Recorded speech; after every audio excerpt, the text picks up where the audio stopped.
Hey everybody, I'm Tanner Knight. Welcome to another episode of Tanner's Favorite Things. Today I'm going to talk to you about something a little different, a little more personal to me. We've talked about musical gear, drums, bass, guitar, keyboards, etc., and everything in between on this channel for the last couple of years. But the whole goal of what I'm doing here is to create music and to, one, build the skills to be able to create the music that I hear in my head or want to make up, and two, have an instrument cache that's good enough to make it happen. And I'd say that I've definitely hit the second goal way back when, and now my skills are just trying to catch up. Songwriting skills, mixing, playing, you name it, that's what I'm working on. So as part of my songwriting and releasing goals, I set a challenge for myself this year, and this video is actually right at the halfway point.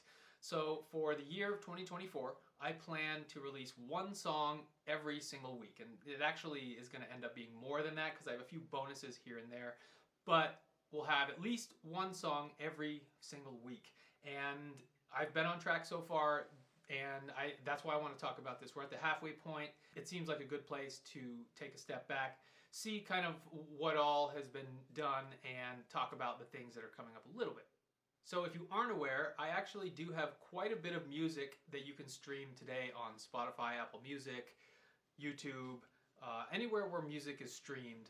I have music under my name, Tanner Knight, so I encourage you to go check it out. But specifically, I'd like to talk about an album that I just released called Celestial Beats. Now, up until this album, a lot of my music has been a bit more meditative at times. Sometimes there's a beat there, but it's not really the focus. So in this album, I wanted to make rhythm and a bit more kind of musical impetus placed on the rhythm and make that the focus. So that's what Celestial Beats is about. It's a lot more rhythmic. There's a beat to every single track, and we're going to go through each track here shortly. I'll give you a preview of each one, but the whole motivation behind this album is to bring you into the stars in a very celestial way that is musical, that's enjoyable, that might be a bit out of left field in times, and sometimes it's a little scary, sometimes it's more familiar, but that's the idea with this album, and each track kind of corresponds to a celestial space-like theme. So this album was just released last month, which is why I'm talking about it now, but hopefully I'll do a deep dive into all of my music in the near future. So if you have an album that you'd like to hear me talk about specifically, let me know, and I can bump it up to the list. So the first song on the album is called Gathering of the Gods. Now, some of the musical elements that I use to craft all of these songs are my Roland Juno DS88 digital workstation, which is a keyboard basically, but it has all kinds of different functions that I try to take advantage of. So the Roland keyboard is really important, but you'll also hear guitars, you'll hear bass, and sometimes you'll even hear live drums, which I was just finally getting to the point where I felt confident enough to start tracking drums on some of these songs. So you'll hear me actually playing the drums on this very first one, Gathering of the Gods, in addition to those other instruments. I chose this as the opening track of the album because it's kind of big, it's not too in your face, but it's a big song that has a lot of elements, big mix, and pretty much all of the instruments that I love and play are involved: the bass guitar, the keyboard, and the drums.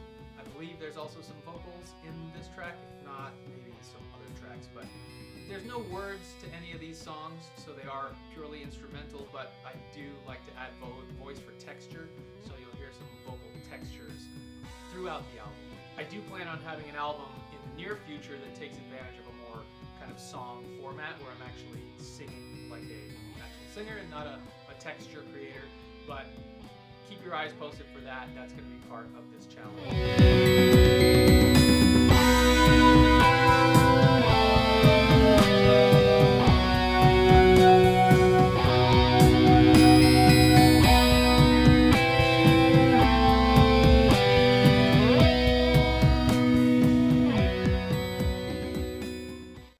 Song on the album Celestial Beats is called Mars and Venus Collide. This was a really fun track to make. If you're into counting the meter of whatever song you're listening to, try to find a meter in this one. It's actually, I'll give you the hint, it's in an 11 figure, so it's a little different than what you might find as far as pop music goes, but it's a bit off kilter, but it tends to flow and it gets its rhythm. One of the elements that I really had a fun time putting together with this song are the clap tracks. And there's 2 clap tracks in stereo, so kind of listen for that and see if you hear something that sounds like this, then that's what that is. That's me clapping.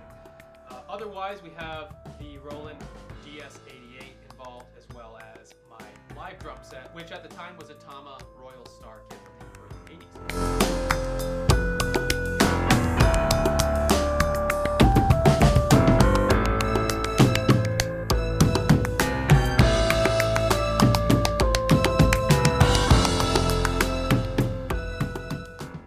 Alright, the next song on the album is called Alien Invasion, and I guess it's sort of straightforward, but it's just a very alien-y sounding track, and I didn't know what I had in mind when I was devising it, but it works perfectly as an alien invasion, and I just kind of ran with that idea as it developed. You'll hear a lot more of my singing voice in this track. There's some background voice kind of weirdness that contributes to the alien-y sound, but there's that, as well as there's kind of a hidden track that's spoken towards the end of the song. See if you can hear what is being said at that point. But this is Alien Invasion, and it's just a really interesting sounding track that I think you'll enjoy.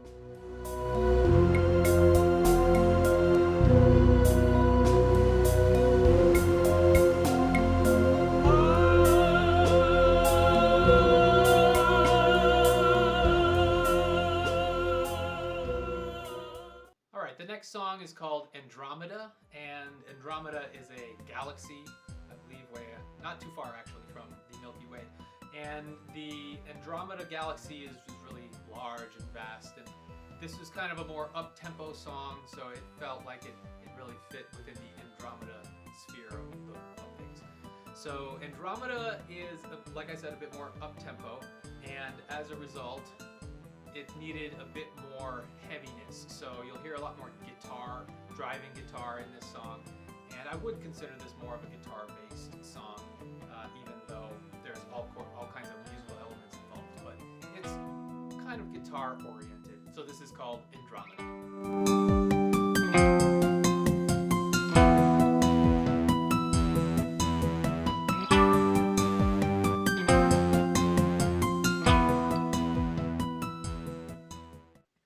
The next song is called Flying Saucers, and flying saucers is a pretty old terminology for flying UFOs, but it's one that I really liked, and I thought that it fit this song really well.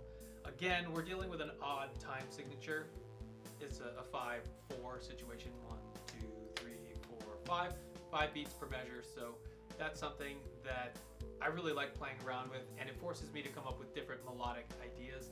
So the time signature is really important to the song in a lot of aspects. But otherwise, it just has a really a feeling of a saucer coming and landing in a field in Minnesota or somewhere, and maybe taking the drunk farmer, let's say. So that's kind of the idea behind this track. This is called Flying Saucers.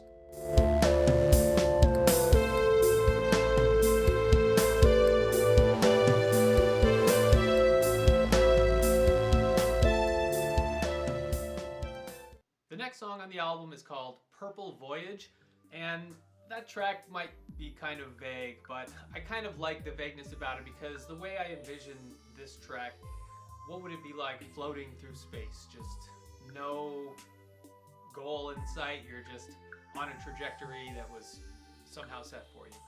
Well, this is kind of my response to that. It's really bizarre and vague at times with interesting sounds that are otherworldly, but always a steady and driving beat and kind of a slow tempo.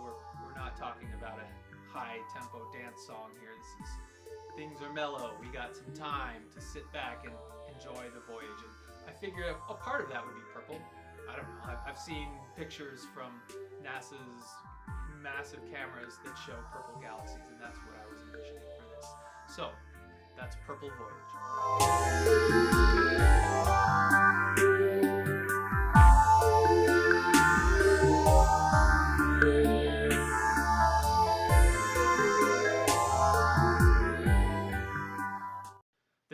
is called The Winds of Jupiter, and this is another song, again, with a weird time signature. Again, we're in 5, but it's a really slow, kind of plodding 5. And I like the idea of 5 for space. I don't know why, it just tends to fit. So I thought in terms of 5 quite a bit on this album. But as far as the actual track goes, it's just a very bizarre, kind of slow-moving wind. And maybe the winds are much faster than I envisioned. I think they actually are probably hundreds of miles per hour. But compared to the size of Jupiter, anything moving that fast looks slow still. So that's kind of the scale of things. We're talking about Jupiter-sized things, and the winds are ripping across the surface of this uninhabitable planet, and it looks slow from afar. This song also features a lot of my voice for texture. Again, screeching winds, and the guitar plays a nice factor as well. So listen for those elements in The Winds of Jupiter.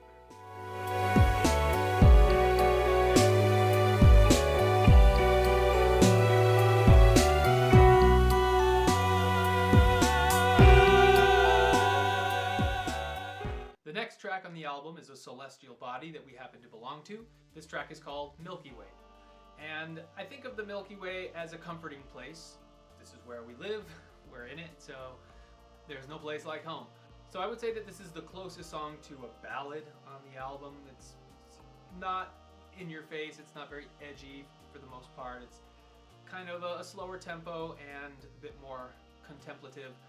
It is an odd time signature, once again. We'll go ahead and just tell you that. It's in 11, and 11 is groups of 6 and 5. So again, we have that group of 5 in there, but it's mixed with a 6 for kind of expanding of the measure is more the way to think of it. You just add a familiar set of beats and then have an asymmetric set. So that's the technique here. My voice is utilized heavily. I have a guitar track that's contributing as well.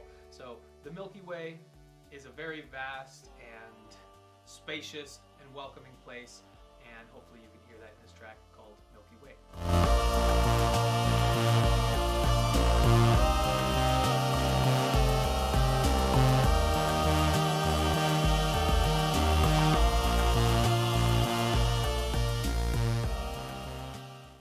So the final track on the album is called Titan, and this was one of the most fun tracks for me personally to make. It's got all of the elements, bass, guitar, drums, and rhythm, and it's just a really kind of rockin' track. It closes out the album strong, and if you don't know, Titan is one of the moons of Saturn, and it is a very cold place, but it is one of the places where they think life may exist in kind of biomicrobial form. So Titan, obviously, is a big thing. It's a very big moon, in fact, and the song Titan, After the Moon, is also fairly big and fairly boisterous. The guitars really play a big factor, but I think the drums kind of steal the show.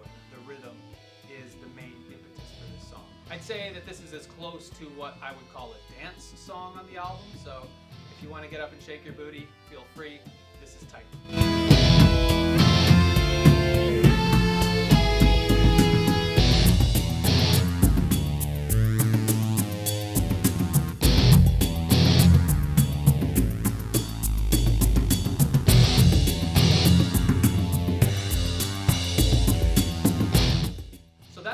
Album. I hope that you really enjoyed this music, and you know, if you do, leave a comment. I'd love to hear your thoughts. Otherwise, if you want to hear any of my other music, it's all on Spotify. Just look for my name, Tanner Knight, and it should all be under there, except for one kind of rogue album that's under just my first name, Tanner, and that's also another Celestial album. It's called Celestial Dreams, Volume 1, and it just got messed up in the uploading process, and it's under my first name. So otherwise, everything's under Tanner Knight. So let me know what you think. If you would like to hear any of my other music in a more intimate setting like this, then let me know. I want to bring you content that is meaningful and that you guys enjoy. So like and subscribe if you like this content, and I will see you on the next one.